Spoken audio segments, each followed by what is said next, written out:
Assalamualaikum warahmatullahi wabarakatuh. Perkenalkan, nama saya Rasyadan Dinov Putra dengan NIM 241061114. Pada kesempatan ini, kami dari kelompok 6 mata kuliah Hukum Penitensier akan mempresentasikan hasil studi lapangan yang telah kami laksanakan di Balai Pemasyarakatan kelas 1 Jakarta Selatan pada tanggal 15 Juni 2026.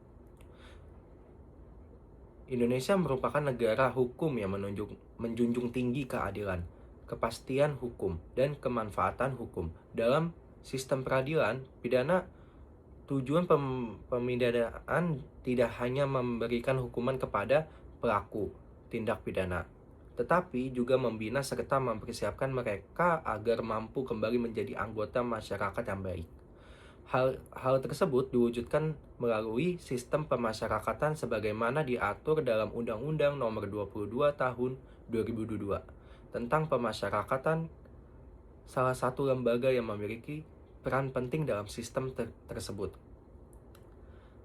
adalah Balai Pemasyarakatan, disingkat BAPAS, yang bertugas melaksanakan pembimbingan, pendampingan, pengawasan, serta penelitian kemasyarakatan terhadap klien pemasyarakatan.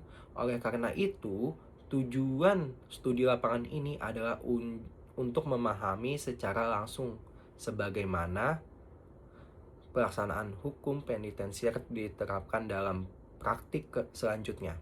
Gambaran umum mengenai Balai Pemasyarakatan kelas 1 Jakarta Selatan yang akan disampaikan oleh Kevin Samuel Ujuan Sihaan. Perkenalkan, nama saya Kevin Samuel Ujuan Sihaan dengan NIM 241061138. Pada bagian ini saya akan menjelaskan tentang gambaran umum Balai Pemasyarakatan kelas 1 Jakarta Selatan, yang dimana Balai Pemasyarakatan atau BAPAS ini merupakan unit pelaksanaan teknis permasyarakatan yang memiliki tugas yaitu memberikan pembimbingan, pendampingan, pengawasan, serta menyusun penelitian kemasyarakatan bagi klien permasyarakatan. Nah, BAPAS kelas 1 Jakarta Selatan ini berlokasi di Jalan Muhammad Kafi 2, Jagakarsa, Jakarta Selatan, yang dimana gedungnya terdiri dari 2 lantai dengan fasilitas yang cukup lengkap, seperti pelayanan terpadu 1 pintu, ruang tunggu, ruang pembimbing kemasyarakatan, ruang wawancara, ruang asesmen, ruang rapat, dan ruang sidang tim pengamat pemasyarakatan.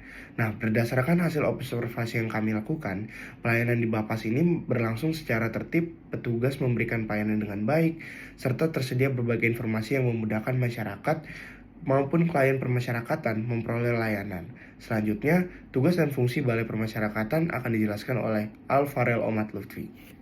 Perkenalkan, saya Farel Malufti dengan NIM 241061113. Jadi, berdasarkan hasil wawancara kemarin, Balai Pemasyarakatan itu punya 4 tugas utama. Yang pertama itu ada pembimbingan, yaitu membimbing klien agar klien itu mampu memperbaiki perilaku serta kembali menjalani kehidupan yang baik di masyarakat. Yang kedua ada pendampingan, khususnya terhadap anak yang berhadapan dengan hukum atau ABH selama proses peradilan itu berlangsung. Yang ketiga, itu ada pengawasan, yaitu mengawasi pelaksanaan program integrasi sosial supaya klien itu mematuhi syarat yang telah ditetapkan. Yang keempat, penelitian kemasyarakatan atau litmas, yaitu laporan hasil penelitian yang menjadi bahan pertimbangan bagi aparat penegak hukum dalam mengambil keputusan. Nah, dengan demikian, BAPAS ini bukan cuma berfungsi untuk mengawasi, tapi juga berperan aktif dalam proses pembinaan dan reintegrasi sosial bagi klien pemasyarakatan. Selanjutnya, pelaksanaan kegiatan studi lapangan akan dijelaskan oleh Sali Hania. Perkenalkan, saya Salihani Hadi dengan NIM 24106111373. Di sini saya akan menjelaskan bagaimana pelaksanaan sebelum dilakukannya observasi di Balai Pemasyarakatan kelas 1 Jakarta Selatan. Pertama-tama, kami mendatangi Balai Pemasyarakatan kelas 1 Jakarta Selatan. Nah, di sana kami menuju PPSP dan kami mengatakan ingin melakukan observasi berupa wawancara dengan pembimbing kemasyarakatan yang bertujuan untuk menanyakan tugas, fungsi pokok daripada BAPAS itu sendiri dan juga realitas sosialnya. Nah, setelah itu petugas PTSP memberikan arahan sebelum dilakukannya observasi, yaitu harus mengajukan permohonan izin ke kantor wilayah Jakarta Pusat. Setelah itu kami mengajukan permohonan izin ke kantor wilayah Jakarta Pusat. Maka setelah itu dilakukanlah studi lapangan yang dilaksanakan pada tanggal 15 Juni 2026 di Balai Pemasyarakatan kelas 1 Jakarta Selatan. Kegiatan diawali dengan menyerahkan surat permohonan izin yang telah kami peroleh dari Kanwil Jakarta Pusat kepada petugas PTSP. Setelah surat diverifikasi, kami menunggu konfirmasi dari pihak Bapas itu sendiri. Setelah menunggu, kami melakukan observasi terhadap sistem pelayanan di Bapas kelas 1 Jakarta Selatan. Setelah memperoleh izin, kami melaksanakan wawancara untuk memperoleh informasi secara langsung mengenai tugas, fungsi pokok di Balai Pemasyarakatan itu sendiri dan juga realitas sosialnya. Selanjutnya, mengenai hasil wawancara akan dijelaskan oleh rekan saya Ditya Prabandari Larasati. Perkenalkan, nama saya Ditya Prabandari Larasati dengan NIM 24106111378. Berdasarkan hasil wawancara dengan pembimbing kemasyarakatan, setiap klien pemasyarakatan terlebih dahulu menjalani asesmen untuk mengetahui tingkat resiko dan kebutuhan pembinaan. Jadi, berdasarkan hasil asesmen tersebut disusun case place sebagai dasar pelaksanaan pembimbingan. Selain itu, pembimbing kemasyarakatan menyusun penelitian kemasyarakatan atau litmas, yaitu dengan dokumen yang memuat kondisi sosial klien beserta rekomendasi yang digunakan sebagai bahan pertimbangan oleh aparat penegak hukum. Kami juga memperoleh penjelasan mengenai program reintegrasi sosial, contohnya seperti pembebasan bersyarat, cuti bersyarat, dan cuti menjelang bebas, yang bertujuan untuk membantu klien kembali beradaptasi dengan kehidupan bermasyarakat. Seluruh program tersebut menunjukkan bahwa sistem pemasyarakatan lebih menitik beratkan pada pembinaan dibandingkan pembalasan. Selanjutnya, peran pembimbing kemasyarakatan serta kendala yang kami temui akan dijelaskan oleh rekan saya, Safa Manohara Khaira Putri. Perkenalkan, nama saya Safa Manohara Khaira Putri dengan NIM 24106111389. Selanjutnya saya akan membahas mengenai peran PK dan juga kendala yang kami alami selama proses observasi. Pembimbing kemasyarakatan memiliki peran penting dalam mendampingi anak yang berhadapan dengan hukum, dimulai dari tahap penyidikan, diversi, hingga pemeriksaan di pengadilan.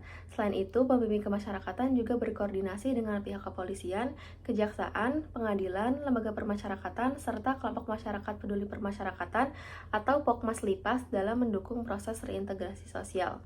Selama pelaksanaan observasi, kendala yang kami alami adalah proses administrasi pengajuan surat izin, serta waktu menunggu konfirmasi dari pihak Balai Permasyarakatan sebelum wawancara dapat dilaksanakan.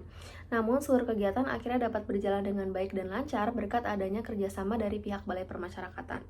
Selanjutnya, analisis dan manfaat kegiatan di studi lapangan akan dijelaskan oleh rekan saya, yaitu Fitri Rahmadani Rambe.